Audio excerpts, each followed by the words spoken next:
अस्सलाम वालेकुम, मैं हूं गौहर ताजक और आप देख रहे हैं मेरा चैनल एक्सेल मज़ा। आज मैं जो वीडियो बनाने जा रहा हूं ये एक्सेल कोर्स, मैं इसको कंप्लीट तो नहीं कह सकता, लेकिन वो चीज़ें जो कि आपके ऑफिस में काम आती हैं या वो चीज़ें जो आपको इंटरव्यू के दौरान पूछी जा सकती हैं, वो चीज़ें मैं आज आपको स्टेप बाय स्टेप बताने लगा हूं। वीडियो थोड़ी सी लंबी होगी लेकिन आपने आखिर तक वीडियो को देखना है। इंशाल्लाह आपको हर चीज़ यहाँ पे सीखने को मिलेगी और इसके बावजूद अगर आपको कुछ इसमें फिर मज़ीद हेल्प चाहिए हो तो आप कमेंट सेक्शन में ज़रूर पूछ सकते हैं। वीडियो को आप आखिर तक देखिएगा, मेरे चैनल को आप ज़रूर सब्सक्राइब कीजिएगा। दूसरा काम आपने ये करना है कि आपने साथ जो बेल की आइकन होती है ना, छोटा सा बटन बना होता है बेल का, उसको प्रेस कर देना है। उससे होगा क्या कि उससे आपको हर आने वाली नई वीडियो का नोटिफिकेशन आपके पास आ जाएगा कि जनाब नई वीडियो आ चुकी है, तो आप उसको देख लें। ठीक है, मैं कोशिश ये भी करूँगा कि ये जो शीट मैं बना रहा हूँ इस शीट को मैं अटैचमेंट के लिए भी रख दूं। आप इस शीट को डाउनलोड भी कर सकते हैं, इसका लिंक जो है वो मैं नीचे दे दूंगा। ठीक है, तो आप ज़रूर इस वीडियो को आखिर तक देखिएगा। चलते हैं अपने लैपटॉप की तरफ। ओके जी, यहाँ पे मैंने जो आपके लिए कोर्स तैयार किया है, आप एक तरफ देख सकते हैं डाटा शीट लिखा हुआ है, दूसरी तरफ लिखा हुआ है फंक्शंस और फार्मूलाज। ओके, डाटा शीट में जो हम पढ़ेंगे डाटा मैनेजमेंट के, डाटा को हम किस तरह मैनेज कर सकते हैं एक्सेल में। दूसरा है इंसर्ट सेल, एक सेल किस तरह डिलीट करेंगे, फिर डिलीट सेल को डिलीट किस तरह करेंगे। अब इसी में आपको इंसर्ट रो और इंसर्ट कॉलम भी मिल जाएगा। इस तरह आप इंसर्ट शीट को किस तरह इंसर्ट करेंगे, शीट को हम डिलीट किस तरीके से करेंगे। हमने अगर कोई चीज़ अपने डेटाबेस में फाइंड करनी हो उसके लिए हमें क्या करना पड़ेगा, फॉर्मेट पे हम कैसे काम करेंगे, हम कंडीशनल फॉर्मेटिंग भी पढ़ेंगे, हम जनरल फॉर्मेटिंग भी पढ़ेंगे और हम उसके साथ साथ मर्ज, रैप टेक्स्ट वगैरह, ये तकरीबन 17 किस्म की चीज़ें हैं। टेबल, फिल्टर, पिवट टेबल और chart, data validation, freeze pane, ये सारी चीज़ें हम आज एक्सेल में इस वीडियो में आज हम पढ़ने वाले हैं। फार्मूलाज या फंक्शंस में आपको जो है वो सम का मिलेगा, ऑटो सम मिलेगा, टुडे, नाउ, एवरेज, लेन, मैक्स, मिन, काउंट ए, और इसी तरीके से इसको मैं काउंट ए कर देता हूँ। ठीक है, काउंट ए का फार्मूले का इफ़ के जो कंडीशनल फार्मूले हैं उसमें आपको इफ़ मिलेगा, सम इफ़ मिलेगा, काउंट इफ़ मिलेगा, एवरेज इफ़ और वी लुकअप, डेटेड इफ़। और डेटेड इफ़ जो है ये एक फार्मूला है जिसको हमने दो फंक्शंस को मिला के जो है आपस में बनाया हुआ है। असल में ये डेटेड इफ़ नहीं है, ये है डेट डिफ। तो इसको भी हम डिस्कस करेंगे, टेक्स्ट को भी हम डिस्कस करेंगे कि टेक्स्ट क्या फार्मूला है, क्या काम करता है। तो चलते हैं और इसको शुरू करते हैं। मेरे पास यहाँ पे कुछ डेटाबेस मौजूद है। इस डेटाबेस पे आप गौर करें तो इसमें ये ऊपर जो आपको नज़र आ रही है यहाँ से लेकर और यहाँ तक, ये इसको हम नॉर्मली हेडिंग्स कहते हैं। ठीक है, मैंने अभी इसको सिलेक्शन कैसे की है, सिलेक्शन के बाद आपको बता दूं, कंट्रोल और शिफ्ट को मैंने प्रेस किया है और जो एरो की है मैं राइट वाला उसको मैंने प्रेस किया है, तो मैंने सारा कुछ यहाँ तक सेलेक्ट कर लिया है जो हेडिंग्स था। मैं आपको बता रहा था कि इसको हम हेडिंग्स भी कहते हैं और इसको हम फील्ड्स भी कहते हैं और इसका जो ओरिजिनल नाम है उसको फील्ड्स ही कहा जाता है। ठीक है, अब इसको मैंने ऊपर फील्ड्स बना दिए हैं, सीरियल नंबर है, कंपनी का नंबर है, नाम है, डिजिग्नेशन है, लोकेशन है, ग्रॉस, सैलरीज वगैरह हैं और नीचे फिर आगे हमारे बिल्कुल राइट साइड पे अगर आप देख रहे हैं तो यहाँ पे नेट पे के नाम से भी एक कॉलम बना हुआ है। इसको हम ये चाहते हैं कि ये जो हमारी हेडिंग्स हैं, जो फील्ड है, ये बोल्ड हो, नज़र आएँ, तो इसको हम कंट्रोल बी से बोल्ड कर देंगे। ठीक है, दूसरा आपने ये करना है, जब हम एक्सेल की डाटा मैनेजमेंट की बात करते हैं तो जो आपके पास जो फील्ड्स होती हैं, जो आपके पास डाटा होता है, आपने उस डाटा को हमेशा फील्ड्स की सूरत में लिखना है। फॉर एग्जांपल मैं आपको एक मिसाल ये देता हूँ कि मैंने यहाँ पे कुछ फील्ड्स तो लिख दी हैं, नेट पे वगैरह और ये, अब मैं यहाँ पे मंथ को इंसर्ट करना चाहता हूँ। ठीक है, तो मैं यही काम करूँगा, मैं ऊपर मंथ लिखूँगा और नीचे में मंथ, फिर नीचे लिखता चला जाऊँगा। अगरचे मुझे डुप्लीकेट ट्रिप्लीकेट करनी पड़े लेकिन मुझे मंथ को इसी तरीके से लिखना पड़ेगा। आगे चल के हमें इसका फ़ायदा होने वाला होता है। एक्सेल में एक तरफ हम डाटा एंटर करते हैं, दूसरी तरफ हम उससे रिपोर्ट निकालते हैं। ठीक है, इसको सेम डेटाबेस की शक्ल में हम इसको लेते हैं एक्सेल को। अगर आप एक्सेल को जस्ट एज ए शीट के तौर पर काम करते हैं या एक वर्कबुक के तौर पर काम करते हैं तो ऐसा फिर आप डाटा उसमें मैनेज नहीं कर सकते। हाँ, अलबत्ता आप एक्सेल से कुछ शीटें आप उसका प्रिंट ले लेंगे, आप उसमें कुछ काम कर लेंगे। अगर आपने डाटा बाकायदा से मैनेज करना है तो आपको हर डेटा की फील्ड बनानी पड़ेगी। ठीक है, मैंने यहाँ पे मंथ लिखा, मैं यहाँ पे लिख रहा हूँ जनवरी 2021, मैंने यहाँ पे लिख दिया। अब मैं ये चाहता हूँ, मुझे पता है कि आगे मुझे इसको 3 दफ़ा डुप्लीकेट करना है, ये 4 दफ़ा करना है, तो मैंने इसको सेलेक्ट किया। सिलेक्शन का तरीका वही है, कंट्रोल, आप अगर एंड तक उसको सेलेक्ट करना चाहेंगे तो कंट्रोल शिफ्ट करेंगे, अगर नहीं तो फिर आप शिफ्ट के बटन को प्रेस करते हुए जहाँ तक आप सिलेक्शन बनाना चाहते हैं एरो की से आप नीचे आते चले जाएंगे। अब मैं कंट्रोल डी को प्रेस करने जा रहा हूँ। ये शॉर्ट कीज़ आपने साथ साथ इसकी याद रखनी है। कंट्रोल डी को मैंने प्रेस किया और जनवरी यहाँ तक ये रिपीट हो गया। अब मैं चाहता हूँ फरवरी, और फरवरी भी यहाँ तक हो जाए, तो इसको भी मैंने सिलेक्शन की और कंट्रोल डी को मैंने प्रेस किया और ये नीचे तक रिपीट हो गया। अब मैं यहाँ पे मार्च करता हूँ तो मार्च के साथ भी मैं यही काम करता हूँ, ठीक है। अब मैं नीचे आ जाता हूँ, इसी तरीके से मैं अप्रैल कर देता हूँ। अप्रैल का भी मैंने यहीं पे लिखा, APR लिख देता हूँ, 2021 लिख देता हूँ और मैंने इसको नीचे तक ड्रैग कर दिया। अब अगर मैं नीचे आगे देखता हूँ तो अब मैंने यहाँ पे आके क्या करना है, मई करना है और मई को भी मैं इसी तरह लिख देता हूँ। और आफ्टर द सिलेक्शन मैं प्रेस करूँगा कंट्रोल डी को, ताकि नीचे तक जो है वो हमारा डाटा फिल हो जाए, डुप्लीकेशन हो जाए नीचे की तरफ। ओके, अब आपने देखा मैंने एक और फील्ड इसमें क्रिएट कर दी, ठीक है। नाम उसका रखा मंथ, नीचे उसके जितने हमारा मंथ हैं, ये डाटा मैंने फर्जी डाटा लिया हुआ है, आप तो लाजमी बात है अपने ओरिजिनल डाटा पे काम करेंगे।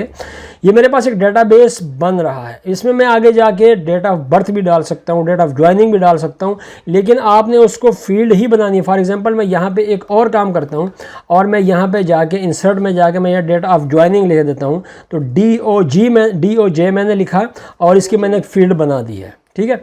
अगर मैं इसको डेट ऑफ बर्थ इसमें इंसर्ट करना चाहता हूं तो फिर मैं उसको अगेन वही काम करूंगा कि DOB लिखता हूं और डेट ऑफ बर्थ यहां पे हो चुका है। अब ये 3 कॉलम मैंने मजीद इसमें इंसर्ट कर दिए हैं और हर कॉलम को मैंने फील्ड बनाया हुआ है, जो उसकी फील्ड बनती है मैंने उसको वो बना दिया है, ठीक है। आपने कभी ऐसा नहीं करना कि आपने मंथ को आप रो वाइज में लिख दें और फिर डेट ऑफ बर्थ को जो है वो आप कॉलम में लिख दें। इस तरह डाटा मैनेज नहीं होता। डाटा हमेशा जो है वो आप फील्ड्स में लिखेंगे, आप हेडिंग्स में लिखेंगे। ओके हो गया। ओके जी, अब देखें यहाँ पे सबसे पहले जो चीज़ आ जाती है, ये जो मैंने आपको बताया था ना, इसके साथ साथ हम सेल को इंसर्ट करेंगे, सेल को डिलीट करेंगे, वो इसके साथ साथ होता चला जाएगा। जिस तरह मैंने आपके सामने यहाँ पे भी कॉलम इंसर्ट किया था, तो क्या किया था मैं यहाँ पे गया था, राइट क्लिक किया था और राइट क्लिक करने के बाद मैंने इंसर्ट किया था। सिलेक्शन के लिए मैंने क्या किया था, सिलेक्शन के लिए जस्ट मैं यहाँ पे गया हूँ, जब ये कर्सर की शक्ल चेंज हो गई है तो मैंने क्लिक कर दिया। क्लिक करने के बाद मैंने राइट क्लिक किया और राइट क्लिक करने के बाद मैंने इंसर्ट पे क्लिक किया तो यहाँ पे एक कॉलम इंसर्ट हो चुका। सेम यहाँ पे हम यही काम करेंगे, लेफ़्ट क्लिक करेंगे, उसके बाद राइट क्लिक करेंगे और रो को इंसर्ट कर देंगे। ये सॉरी, यहाँ पे एक नई रो जो है वो यहाँ पे इंसर्ट हो चुकी है, ठीक है। इसी तरीके से जो सेल्स की बात हो रही है और जो बाकी जो डिलीशन और इंसर्शन की बात हो रही है वो मैं साथ साथ करता रहूँगा। अब जो मेरे पास एक और चीज़ है वो ये है कि सीरियल नंबर हमने इंसर्ट करने हैं इस डेटाबेस के साथ साथ, ठीक है। देखिए, सीरियल नंबर इंसर्ट करने के लिए 3-4 तरीके यूज़ होते हैं। एक तो ये है कि आप ऑटो सीरियल पे चले जाएं, वो फार्मूला के ज़रिए होगा। दूसरा ये है कि आप लिखना शुरू कर दें 1 2 3, ठीक है। 1 2 3 लिखें, 4 लिखें, 5 लिखें और 6 लिखें, 7 लिखें, 8 लिखें, 9 लिखें और इस तरीके से फिर आप जो है वो 10 लिखें। एक तरीका तो ये है। दूसरा तरीका ये है कि आप जो शुरू वाला सेल है उसमें लिखें 1, मैं इसको भी फ़िलहाल डिलीट कर देता हूँ।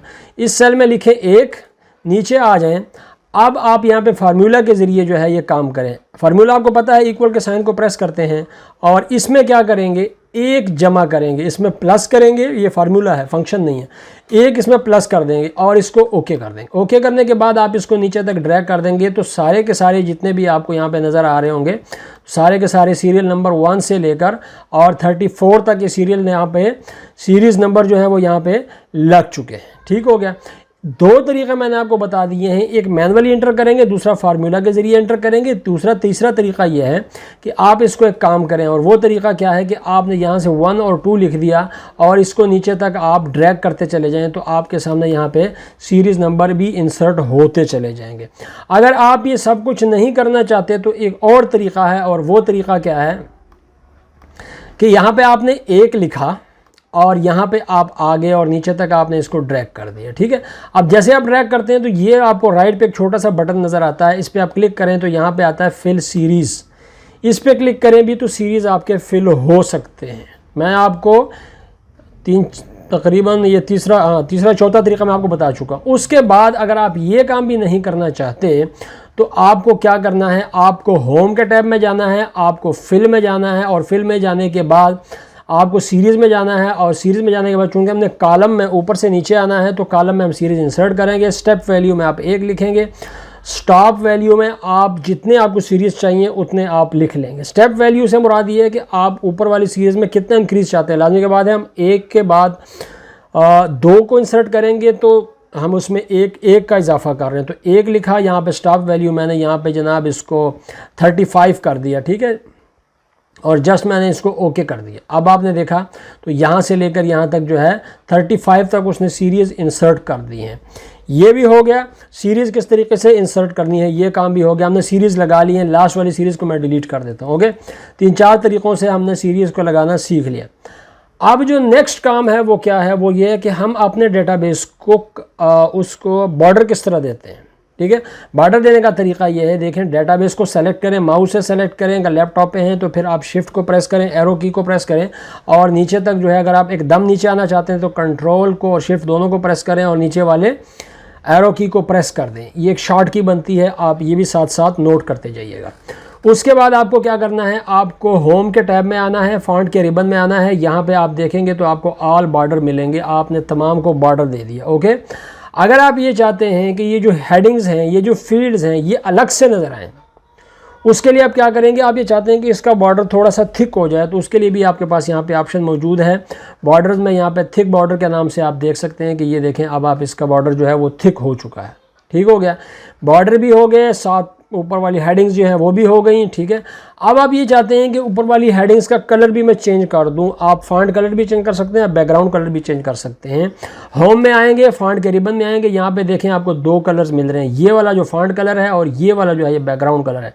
मैं ये चाहता हूँ कि बैकग्राउंड कलर जो है वो ब्लू हो जाए और फॉन्ट कलर उसमें वाइट हो जाए। तो ये देखिएगा, अब आपके सामने यहाँ पे ये काम भी हो गया। ओके, मैंने ये डाटा यहाँ पे इंसर्ट किया हुआ है और इस डाटा में मैं अब मेरे पास जो है एक और शख्स का इजाफा हुआ और उस शख्स को या तो मैं नीचे लिखना चाहता हूँ या मैंने फ़र्ज़ किया ये करना चाहता हूँ कि मैं यहाँ पे जो है उसको इंसर्ट करना चाहता हूँ। अब मुझे किस चीज़ की ज़रूरत है, रो को इंसर्ट करने की ज़रूरत है। तो मैं रो को इंसर्ट करने के लिए क्या करूँगा, मैं इस तमाम को सेलेक्ट करूँगा, पूरी रो को, यहाँ से लेकर रो नंबर 6 को आखिर तक। उसके लिए आप क्या करेंगे, शिफ्ट और स्पेस का जो लंबा सा बटन है उसको प्रेस करेंगे तो आपकी रो जो है वो इंसर्ट होगी। अब आपने जस्ट क्या करना है, कंट्रोल प्लस को प्रेस करना है तो आपके सामने यहाँ पे एक और रो जो है वो इंसर्ट हो चुकी है। अगर ज़रूरत है तो, अगर मुझे इसको डिलीट करना है फिर आप क्या करेंगे, शिफ्ट स्पेस के बटन को प्रेस करेंगे, ये फिर से जो है वो आप ये सेलेक्ट हो जाएगा और फिर आप कंट्रोल माइनस को प्रेस करेंगे भी तो ये डिलीट हो जाएगा। अगर आप एक सेल इंसर्ट करना चाहते हैं, for example I want to insert a cell, वहाँ पे आप क्या करेंगे, डायरेक्ट आप कंट्रोल प्लस पे क्लिक करेंगे तो यहाँ पे देखें डायलॉग बॉक्स आपके पास ओपन हो जाता है। ये जो डायलॉग बॉक्स ओपन हो जाता है, यहाँ पे लिखा हुआ है जी कि आप इंसर्ट तो करने जा रहे हैं, आप हमें ये बताएं कि आपने नीचे की तरफ इंसर्ट करना है। जब आप इंसर्ट करेंगे उसका इफेक्ट होगा ना, ये डाटा कहाँ पर जाना है, नीचे जाना है, राइट पर जाना है, या फिर एक रो इंसर्ट करनी है या फिर एक कॉलम इंसर्ट करना है। आपने क्या करना है, मैंने उसे कहा जी शिफ्ट सेल्स डाउन और ओके पे मैंने क्लिक कर दिया। आपने देखा कि वो नीचे हो गया। अगर मैं ऐसा नहीं करना चाहता, मैं कंट्रोल प्लस पे क्लिक करना चाहता हूँ और फिर मैं देखें शिफ्ट सेल राइट पे, अब आप देखेंगे कि ये जो डाटा है ये इस साइड पे आ जाएगा, राइट के ऊपर। ओके हो गया। अगर आप फिर अगेन वही बात है, कंट्रोल प्लस पे क्लिक करते हैं और आप एक रो इंसर्ट करना चाहते हैं तो फिर आप क्या करेंगे, इंटायर रो पे क्लिक करेंगे, इसको ओके कर देंगे तो एक रो इंसर्ट हो जाएगी। एक रो इंसर्ट करने का एक वो तरीका था, एक ये तरीका है। कॉलम अगर आप इंसर्ट करना चाहते हैं तो भी तरीका वही है, कंट्रोल प्लस से काम लें, इंटायर कॉलम पे जाएं और इसको ओके कर दें। ठीक है जी, एक कॉलम आपने देखा डी, सी और ई के दरमियान एक डी कॉलम एक और इंसर्ट हो गया। अब इसको डिलीट करना है, कंट्रोल माइनस पे क्लिक करेंगे तो उसको पता है क्या करना है। कंट्रोल माइनस से चीज़ें डिलीट होती हैं, कंट्रोल प्लस से चीज़ें ऐड होती हैं, इंसर्ट होती हैं। तो यहाँ से अब हम इस कॉलम को, इंटायर कॉलम को हम क्या करना चाहते हैं, डिलीट करना चाहते हैं। ओके को प्रेस करें और ये कॉलम आपका डिलीट हो चुका है। ओके, अब आपको मैं थोड़ा सा फॉर्मेट के बारे में बता दूं जी। तो यहाँ पे आप देखें, फॉर्मेट की अगर बात करते हैं तो फॉर्मेट क्या है कि जो आप लिखने जा रहे हैं उसका फॉर्मेट कैसा होना चाहिए। बोल्ड हो, फॉन्ट इटैलिक हो, उसको कलर देना चाहिए, बैकग्राउंड कलर होना चाहिए, उसको सेल के किस हिस्से में होना चाहिए, सेंटर में होना चाहिए, लेफ़्ट राइट पे होना चाहिए।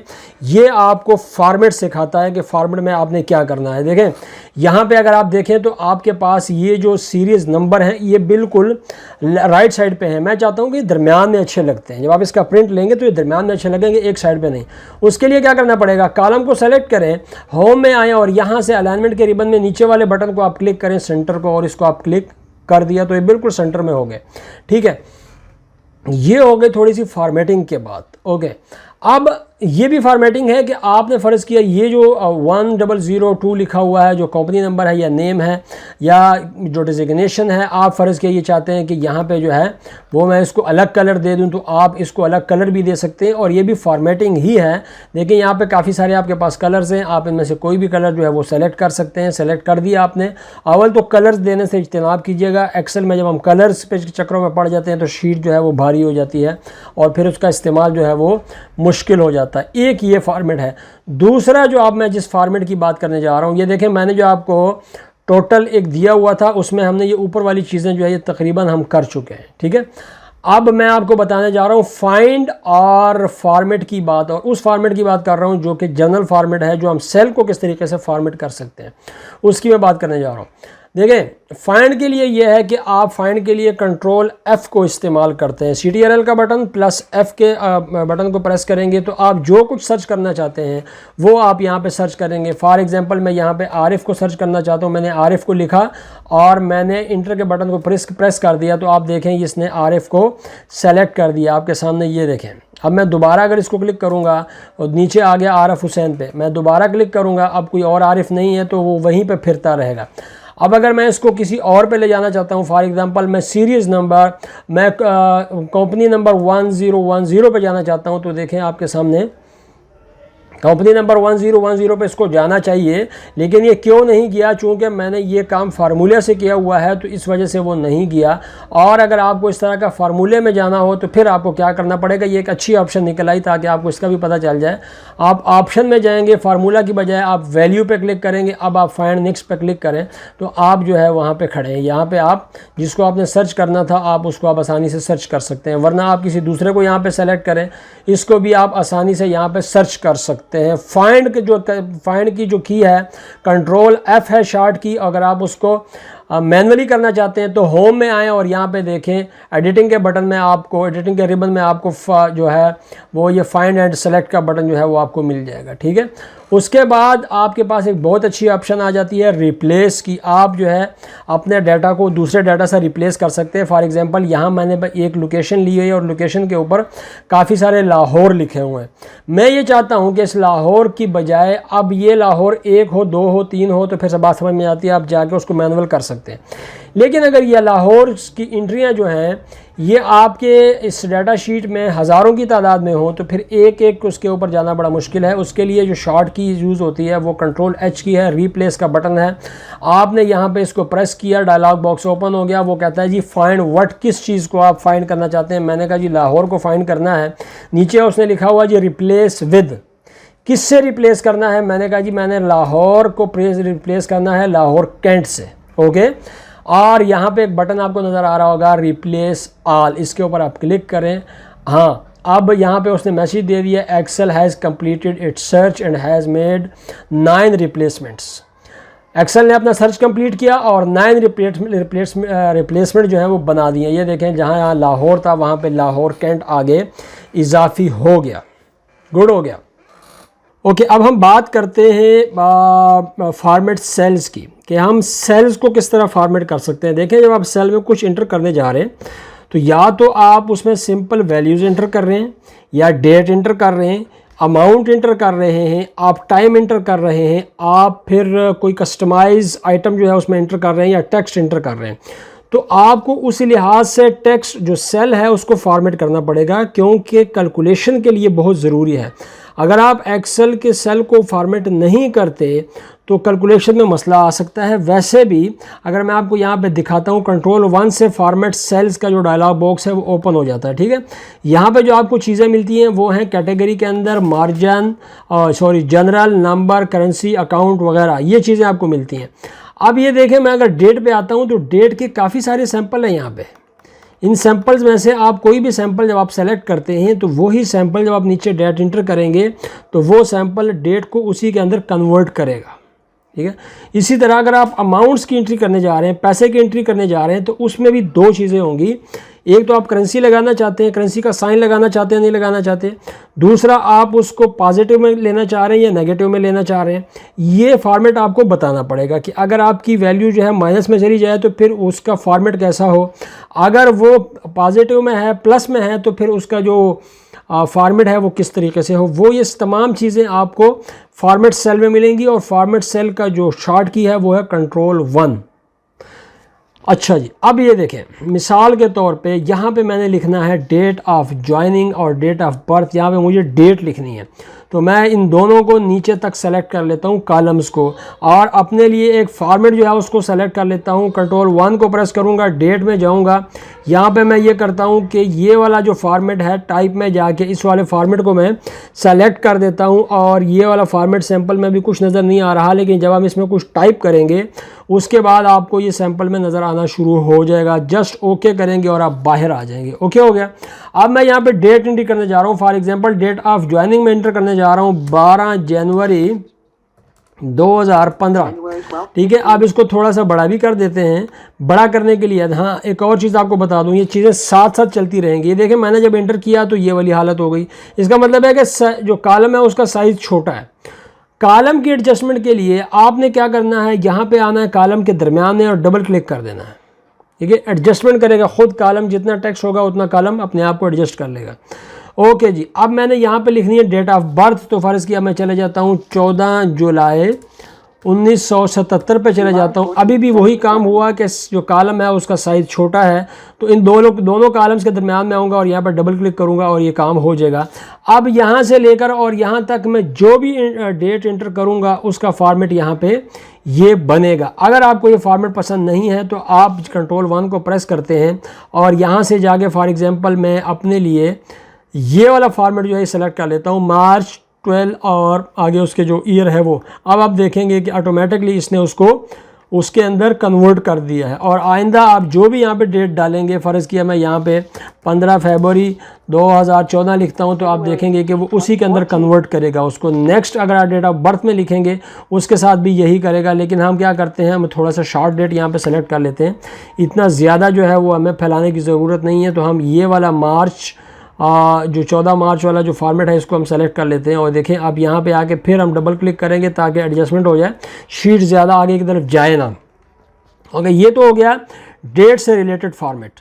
नेट पे में जब हम आते हैं तो नेट पे में फॉर एग्जांपल मैं यहाँ पे पाकिस्तानी करेंसी एंटर करने जा रहा हूँ और मैं ये चाहता हूँ कि यहाँ से लेकर यहाँ तक जो कॉलम है, इस कॉलम में जब मैं अमाउंट एंटर करूँ तो उस वक्त क्या हो। उसके लिए मुझे क्या करना पड़ेगा, करेंसी पे आएंगे। करेंसी पे आपके सामने यहाँ पे देखें सिंबल आएगा RS, आगे करेंसी, और डेसिमल प्लेसेस अगर आप देना चाहते हैं तो ठीक है दे दें, नहीं देना चाहते तो आप ना दें। मैं यहाँ पे देना चाहता हूँ, मैंने 2 कर लिए। नंबर पे आगे देखें, यहाँ पे आपसे सेपरेटर मांग रहा है आफ्टर 1000। वो आपसे सेपरेटर मांगेगा कि आफ्टर 1000 जो है उसमें सेपरेटर लग जाए। वो मैंने सेपरेटर लगा दिया, डेसिमल प्लेसेस लगा दिए। और उसके बाद मैं ये चाहता हूँ कि मेरा अगर अमाउंट माइनस में चला जाए तो वो ये वाला हो जाए, ये जो ब्रैकेट ओपन है और उसके अंदर फिर रेड कलर का लिखा हुआ है। मैं जस्ट इसको ओके करूँगा, फॉर्मेट बन गया। यहाँ पे आप देखें, मैं फॉर एग्जांपल यहाँ पे 50,000 करूँगा तो आपके सामने आप यहाँ पे क्या होगा, उसने बाकायदा 1000 का सेपरेटर लिया है, लास्ट में 2 डेसिमल के बाद 2 ज़ीरो लगाए हैं। और अगर मैं यहाँ पे वैल्यू को माइनस करता हूँ, आप देखेंगे तो उसको उसमें लिखेगा जो फॉर्मेट हमने वहाँ सेलेक्ट किया हुआ था। ये काम हमने कहाँ पे किया, Ctrl+1 के फॉर्मेट सेल में हमने ये काम किया। ओके हो गया। ये आपको डेट और आपको वैल्यू का जो हमारी जो न्यूमेरिक वैल्यूज़ है, जो हम पे की हम एंट्री कर रहे हैं, अमाउंट की एंट्री कर रहे हैं। अच्छा, यहाँ पे आपने देखा कि अभी तक इसके साथ जो RS हमने एंटर किया था वो नहीं आया, तो हम ये चाहते हैं कि RS को हम साथ इसके ले आएँ। अभी तक देखें, हम यहाँ पे करेंसी में जाएंगे और करेंसी में जाने के बाद आप इसको एक दफ़ा क्लिक कर देंगे। जो भी आप फाइनल काम करेंगे वो उसका फाइनल काम होगा। इस पर क्लिक करें तो अब आपके सामने यहाँ पे RS उसके साथ आ गया। अगर आप किसी और कंट्री में रहते हैं तो आप वहाँ से उस कंट्री का यहाँ से काफ़ी सारे यहाँ पे सिंबल दिए हुए हैं, आप वहाँ से सिंबल सेलेक्ट कर सकते हैं। आप डॉलर, यूरो वगैरह जो भी आप इंसर्ट करना चाहते हैं वो आप इंसर्ट कर सकते हैं। अगर हम बात करें टाइम इन की, ठीक है, तो टाइम की अगर हम बात करें और टाइम आउट की हम बात करें, ठीक है, तो इसमें आपको दो चीज़ें देखनी है। एक तो टाइम जो है ये हमारा 24 घंटे का होता है, ठीक है ना। हमारे यहाँ पे 12 के बाद एक तो हम देखते हैं, लेकिन 12 के बाद एसएल में 13 होते हैं, फिर 14 होते हैं, फिर 15 होते हैं। उस लिहाज से फिर वो एएम और पीएम जो है उसमें कन्वर्ट होता है। जो सुबह का टाइम है वो एएम है, जो रात का टाइम है वो पीएम है, मतलब 12 बजे के बाद जो शुरू होता है। अब यहाँ पे मैंने टाइम एंट्री करनी है, तो मैं ये चाहता हूँ कि यहाँ पे जो फॉर्मेट बने वो टाइम के जो फॉर्मेट में जाकर मैं वो सेलेक्ट करूँ।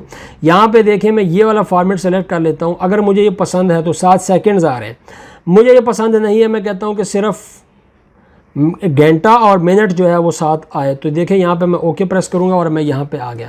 अब मैं सिर्फ सिंपल यहाँ पे क्या करूँगा, मैंने 10 बजे सुबह का टाइम लिखा। टाइम की एंट्री के लिए ज़रूरी है कि आप उसको उस तरीके से लिखें जो तरीका उसका है, ठीक है। मैंने 10 लिखा, उसके बाद मैंने 00 कर दिया। अब आप देखेंगे तो सुबह के 10 बजे इसने कर दिए। अब टाइम आउट की बात जब मैं करता हूँ तो मैंने आपको बताया था कि 12 के बाद जो है वो 13, 14, 15। अगर ये शख्स रात को 10 बजे जा रहा है तो इसका मतलब है कि यहाँ पर जो हम एंट्री करेंगे वो 22 की करेंगे। 22 की जब हम एंट्री करेंगे, पीछे हमने फॉर्मेट दिया हुआ है, आप देखेंगे कि उसने खुद ब खुद उसको कन्वर्ट किया है 10 AM से लेकर 10 PM तक, मतलब सुबह के 10 बजे से लेकर और रात के 10 बजे तक। अगर आप यहाँ पे वो फिर जाके वो 10 बजे लिखते हैं तो आपको फिर वहाँ पे AM ही मिलेगा, क्योंकि AM जो है वो सुबह का टाइम है और AM में सुबह 10 बजे आया, सुबह 10 बजे चला गया। तो आप जब कैलकुलेशन करेंगे तो उसमें तो उसके कोई ड्यूटी हार्स या कोई ड्यूटी टाइमिंग तो बनती नहीं है। लिहाजा हमें हमेशा 12 के बाद जो है वो 13 लगाना पड़ता है। अगर ये शख्स 3 बजे जाता है तो मैं यहाँ पे 15 की एंट्री करूँगा। आपके सामने देखें, आप यहाँ पे 15 की एंट्री जो है वो हो गई और उसने उसको 3 में कन्वर्ट कर दिया है। नीचे आप जहाँ तक आप एंट्रियाँ करते चले जाएंगे वो यहाँ पे ऐसा होता रहेगा। आप सुबह की एंट्री करते जाते हैं तो ये होता है इस तरह, टाइम इन और टाइम आउट जो है वो होता रहेगा, ठीक है। ये हो गया हमारा फॉर्मेट। इस फॉर्मेट में और भी काफ़ी सारी चीज़ें मैं आपको ये बता दूं, सिर्फ अकेला यही नहीं है। लेकिन अब हमारी वीडियो जो है काफ़ी लेंथी होती जा रही है, तो लिहाजा हमें जो वो चीज़ें जो हमारी ज़रूरत है हम उसको यहाँ पे देख लेते हैं। आगे जनाब हम मर्ज और रेप टेक्स्ट की बात करते हैं। ये देखें मैंने यहाँ पे एक कॉलम बनाया हुआ, इसको आप देखें मैं इसको छोटा करना चाहता हूँ। मैं चाहता हूँ कि कॉलम छोटा हो जाए। उसके लिए जब मैंने इसको छोटा किया तो जो कुछ वर्ड्स थे वो उसके अंदर चले गए, ठीक है। अब मुझे इसका क्या करना है, पूरे कॉलम को सेलेक्ट करूंगा और रेप टेक्स्ट पे क्लिक करूंगा। आपके सामने आप देखेंगे तो अब जो है, अब अगर मैं इस पर डबल क्लिक करता हूं या यहां से मैं इसको सेल्स को सेलेक्ट करता हूं, रोज़ को, और यहां पर डबल क्लिक करता हूं, आपके सामने ये देखें एडजस्टमेंट हो जाएगी और मोहम्मद बूटा और नाम वगैरह जो है वो सारे के सारे एडजस्ट हो जाएंगे उन्हीं सेल्स के अंदर जिन सेल्स के अंदर मैं उनको एडजस्ट करना चाहता था, रेप टेक्स्ट। आगे बात आ जाती है मर्ज सेल्स की। मर्ज सेल्स की जब बात आती है, फॉर एग्जांपल मैं यहाँ पे लिखता हूँ HR डेटाबेस, ठीक है, मैंने लिखा HR डेटाबेस। अब मैंने HR डेटाबेस तो यहाँ पे लिख लिया। मैं चाहता हूँ कि बिल्कुल जो हमारी शीट है उसके सेंटर में आ जाए। हमारी शीट का सेंटर कहाँ पे बनता है, वो वहाँ पे बनता है जहाँ तक हमारी शीट है वहाँ तक हम उसको सेलेक्ट करेंगे।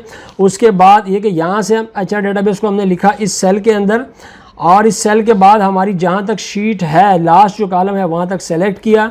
अब हम मर्ज एंड सेंटर के बटन पे गए, अलाइनमेंट के रिबन में होम के टैब में, यहाँ पे हमने इसको जस्ट क्लिक किया। आपने देखा कि बिल्कुल सेंटर में आ गया। अब अगर आप ये चाहते हैं कि इसको आप अंडरलाइन कर दें तो उस भी फॉर्मेट में आप कर सकते हैं। आप फॉर्मेट में नहीं जाना चाहते तो कंट्रोल U को प्रेस करें, कंट्रोल I को प्रेस करें, कंट्रोल B को प्रेस करें।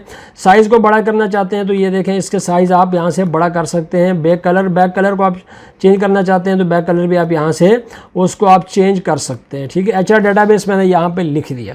ये था हमारा मर्ज and centre. Merge and centre में एक चीज़ मैं आपको और बता दूं कि अगर आप 2 या 2 से ज़्यादा सेल्स को मर्ज करना चाहेंगे तो पहले सेल्स की वैल्यू को रहने देगा और बाकी को डिलीट कर देगा। मैं 3 सेल्स यहाँ पे सेलेक्ट किए, कंट्रोल मर्ज एंड सेंटर पे जाता हूँ। आप देखेंगे कि मैसेज आ गया कि जनाब एक जो है वो रहेगा, बाकी ख़त्म हो जाएगा। अगर आप ओके करेंगे तो आपके सामने जो ये वाला सेल था वो उसने उसको रहने दिया और बाकी सारा डाटा डिलीट कर दिया। तो ये भी आपने ख्याल करना है कि मर्ज और सेंटर के दौरान आपके काफ़ी सेल्स अगर आप सेलेक्ट करते हैं उसमें एक सेल के अंदर का डाटा लिखा हुआ तो बाकी सेल्स का खाली होना ज़रूरी है अगर आप मर्ज करना चाहते हैं। तो कंट्रोल Z से मैं वापस आ जाता हूँ। कंट्रोल Z जो है ये हमारी अनडू की है और इसमें हम अगर कोई गलती कर बैठते हैं तो उससे हम उसको कर सकते हैं कि हमने गलती कर दी और हम उससे कंट्रोल Z से वापस आ जाते हैं। ठीक हो गया। कंडीशनल फॉर्मेटिंग जी, कंडीशनल फार्मेटिंग की तरफ हम चलते हैं। कंडीशनल फार्मेटिंग में जो है वो क्या है कि इसमें एक बहुत अच्छी ऑप्शन है डुप्लीकेशन की।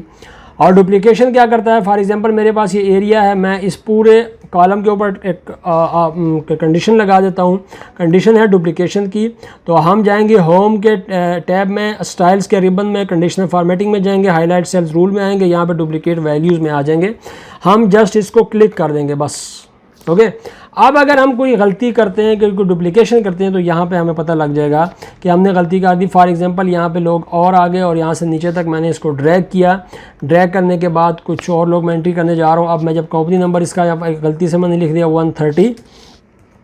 130 मैंने जैसे इंटर किया तो आपके सामने उसको हाईलाइट कर दिया। ये यहाँ पे आप देख सकते हैं कि ये हाईलाइट हो चुका है, ये देखें, ठीक है। उसने क्यों हाईलाइट किया, क्योंकि मैंने गलती की है। मैंने यहाँ पे 1036 लिखना था, मैंने 1030 लिख दिया। अगर आप फिर गलती करते हैं, फॉर एग्जांपल ये वाली गलती मैं करता हूँ, हाँ अभी तक ये तो है नहीं, अगर आप फ़र्ज़ किया 1010 की गलती करते हैं तो आपके सामने यहाँ पे क्या है, डुप्लीकेशन हो रही है, तो आपको इंटीमेट कर देगा। डुप्लीकेट वैल्यूज़ को आप फाइंड करने के लिए आप ये काम कर सकते हैं। ओके जी, यहाँ तक हमने कंडीशनल फॉर्मेटिंग तक हम आ गए।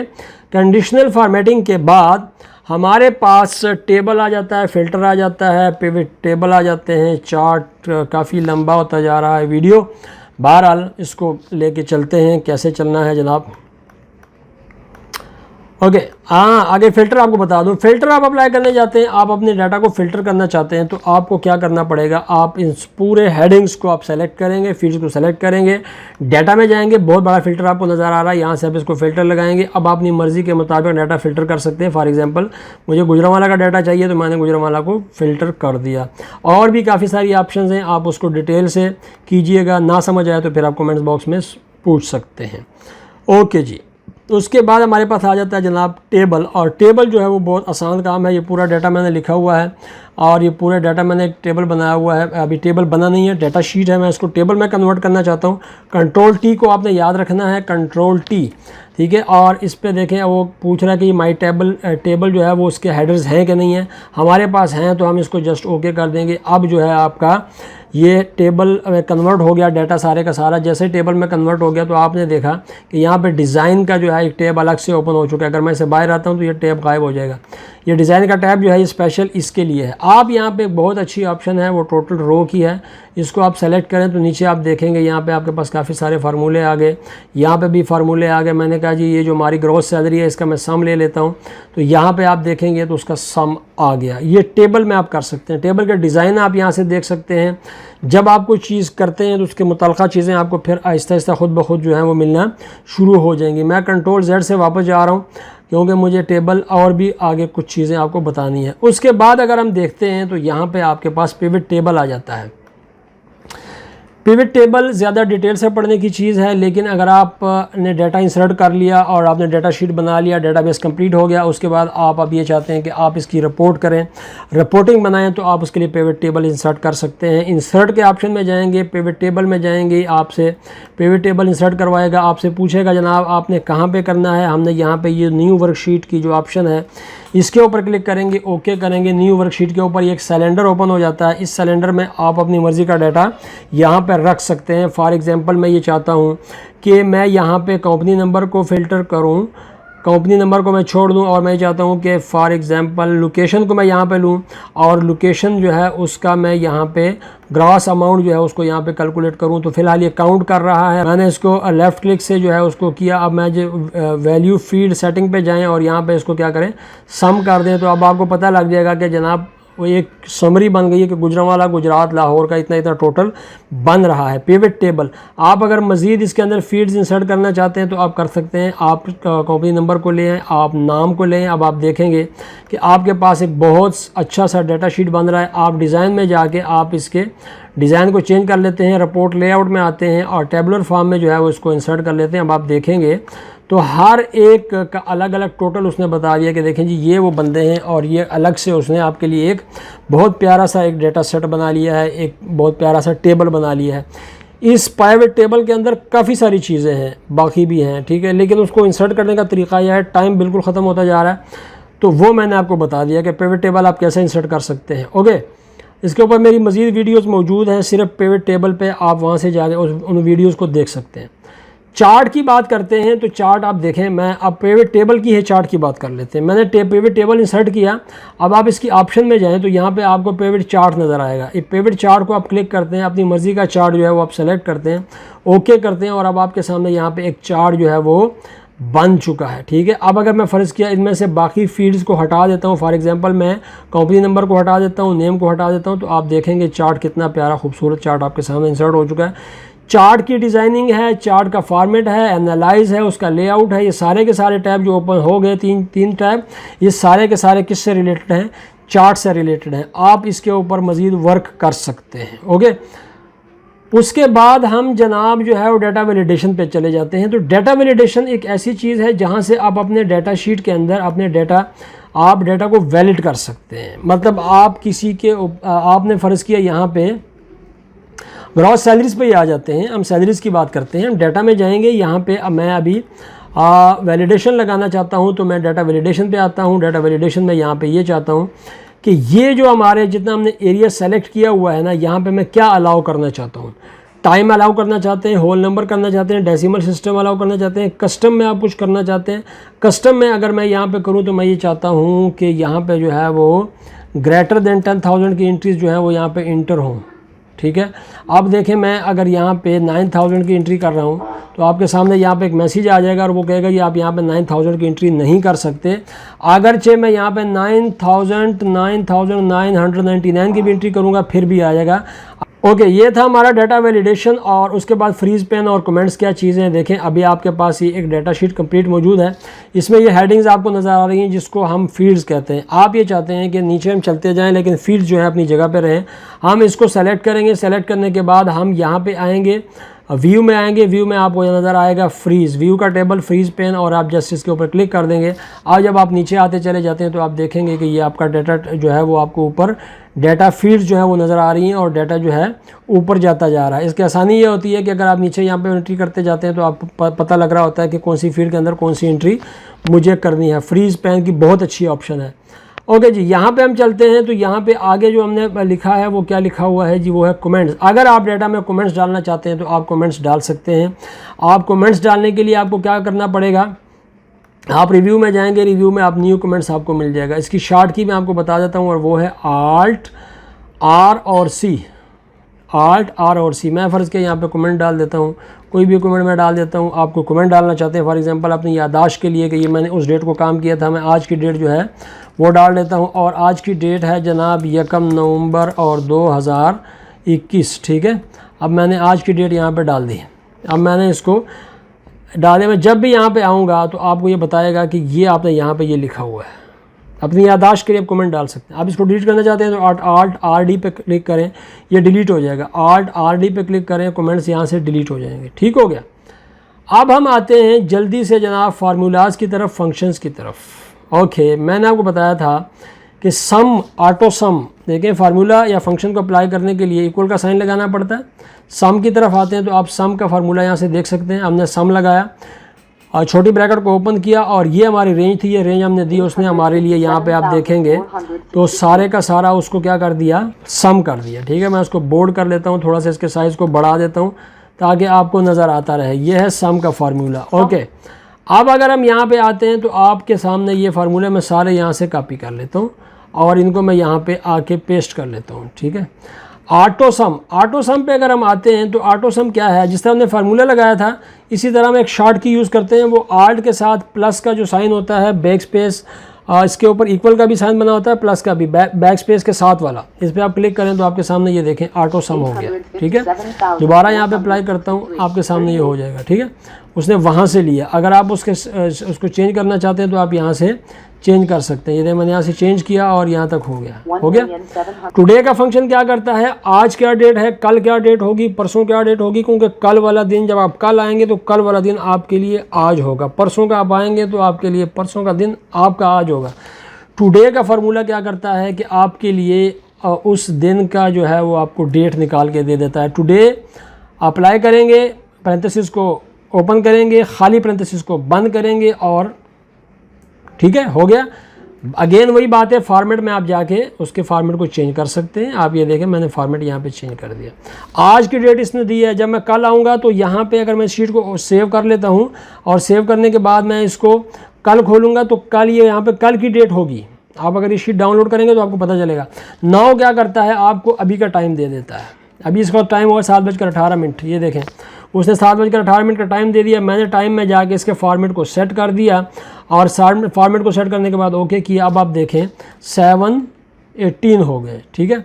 अब अगर आप 5 मिनट के बाद आएंगे तो यहाँ पे 7:18 की बजाय 5 मिनट के बाद का टाइम होगा। एवरेज, आपको पता है एवरेज क्या होता है। एवरेज पे अगर हम जाते हैं तो आप देखेंगे कि ये मेरे पास एक ग्रॉस सैलरी की जो एक कंप्लीट रेंज है, इसमें मैं एवरेज मालूम करना चाहता हूँ, ठीक है। तो एवरेज का फार्मूला लगाएंगे, 25,219 रुपया जो है हमारे पास एवरेज है।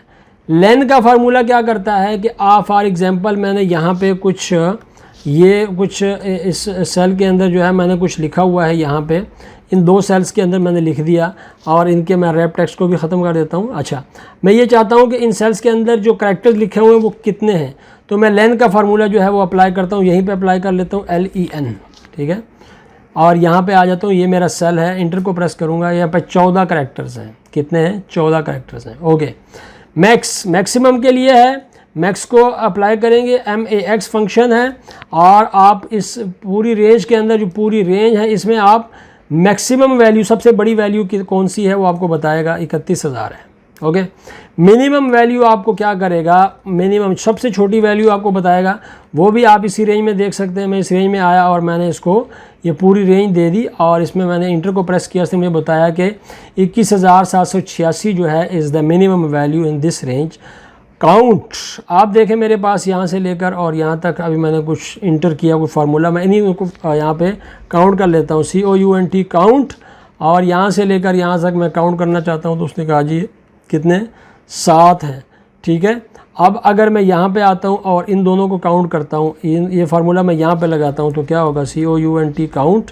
और मैं कहता हूँ कि यहाँ से लेकर यहाँ तक काउंट करो, तो उसने अब क्या किया, इसको ज़रा 0 कर दिया। हालांकि यहाँ पे 2 मौजूद हैं। वजह क्या है कि यहाँ पे लगेगा काउंट ए का फार्मूला जो है ये क्या करता है, ये उस रेंज के अंदर न्यूमेरिक वैल्यूज़ और टेक्स्ट दोनों को काउंट करता है। सिर्फ काउंट जो है वो सिर्फ न्यूमेरिक वैल्यूज़ को काउंट करता है, ज़हन में रखना है। अब देखा उसने कहा यहाँ पे 3 है, काउंट ए ने। अच्छा जी, इफ़ की स्टेटमेंट क्या करती है, इफ़ एक कंडीशनल फार्मूला है और ये आपको, हाँ, अगर आप एक सेल के अंदर जाके देखना चाहते हैं कि सेल में क्या लिखा हुआ है और फिर आप उसके ऊपर अप्लाई करना चाहते हैं, काफ़ी सारा काम आता है इफ़ जो है। लेकिन मैं आपको तो यहाँ पे थोड़ा थोड़ा जो है वो बता देता हूँ। ओके, मैं यहाँ से जाके फ्रीज पैन को भी ख़त्म करने जा रहा हूँ। ये हमारे पास जो डाटा शीट है ये वाला, इसको मैं थोड़ा सा छोटा कर लेता हूँ। इसका हमने क्या करना है, ये रैप टेक्स्ट जो है इसको ख़त्म कर देंगे और इसको यहाँ पे ले आएंगे। अच्छा, रैप टेक्स्ट दोबारा लग गया, ये देखें, ठीक है। अब इसको मैंने कर दिया सीधा। रैप टेक्स्ट आपको समझाने के लिए किया था, अब मैं आ गया यहाँ पे।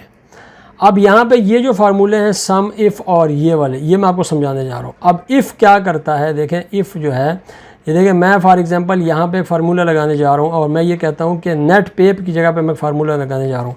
मैं कहता हूँ इफ़ फंक्शन, इफ़ का इक्वल पैरेंथेसिस ओपन, इसको मैं कहता हूँ ग्रॉस सैलरी में जाओ, यहाँ पे जाके देखो कि अगर if this is greater than 20,000, यहाँ पे मैं क्या लिखूँगा 20,000, तो यहाँ पे जो है नेट पे में आके फिर क्या करें, नेट पे में आके एक काम मुझे करना है और वो क्या करना है कि ये जो 20,000 है ना, इसमें से माइनस करना है। मैं देखें इसी में से क्या करना है, माइनस करना है। फॉर एग्ज़ाम्पल मुझे 200 रुपीज़, ठीक है।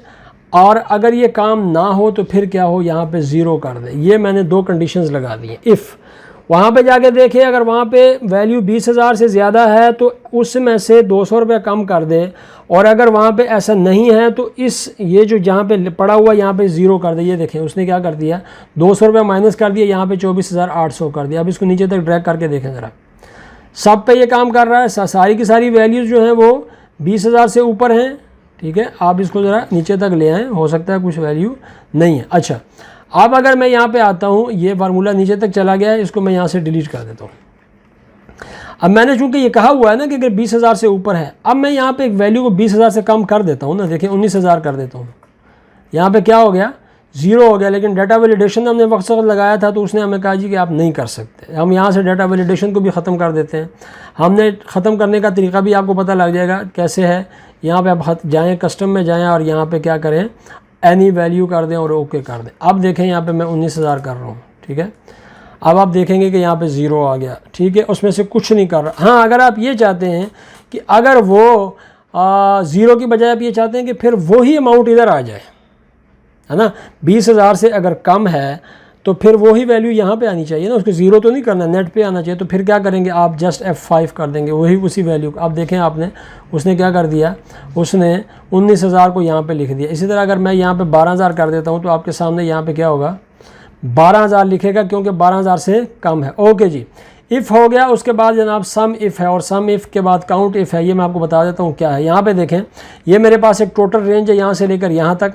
इसमें मैं सम इफ़ को लगाना चाहता हूँ। मैं ये चाहता हूँ कि ये यहाँ पे मेरे लिए काम क्या करे, और वो देखें, मैं यहाँ पे थोड़ा सा इसको जो है वो नीचे ले आता हूँ, और ये जो फार्मूले हैं इनको मैं ऊपर कर देता हूँ ताकि हमारे काम जो है वो आसानी से आते रहें। यहाँ पर मैंने कर दिए, ओके। अब देखें, सबसे पहले फार्मूला क्या है सम इफ़ का। सम इफ़ का फार्मूला क्या करता है, पैरेंथेसिस ओपन, ये वाली जो हमारी रेंज है उसके बाद कामा लगाएंगे तो क्राइटेरिया मांग रहा है। हम ये चाहते हैं कि डबल कोट्स के अंदर हम लिख दें जी ग्रेटर देन 25,000 जो है वो जो अमाउंट्स हैं उसको सम करना है, सिर्फ उसको सम करना है। डबल कोट्स हम बंद कर देंगे और सम इफ़ के बाद हम जो है वो सम रेंज किस में से करेंगे, यही में से।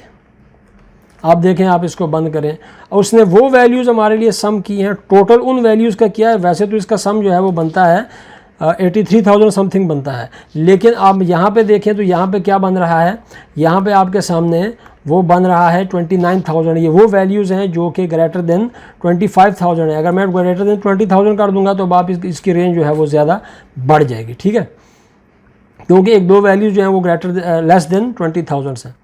काउंट इफ़ का भी सेम यही फंक्शन है। आपने क्या करना है, काउंट करना है तो यहाँ पे क्या कर देना है, काउंट लगा देना है, COUNT काउंट इफ़, और फिर आप देखें रेंज, और उसके बाद आप क्राइटेरिया। तो मैंने यहाँ पे कर दिया जी। अब इसके बाद फिर इस रेंज की ज़रूरत नहीं होती है तो इसको मैं डिलीट कर दूंगा। आप देखें, इसको मैंने कर दिया, ठीक है।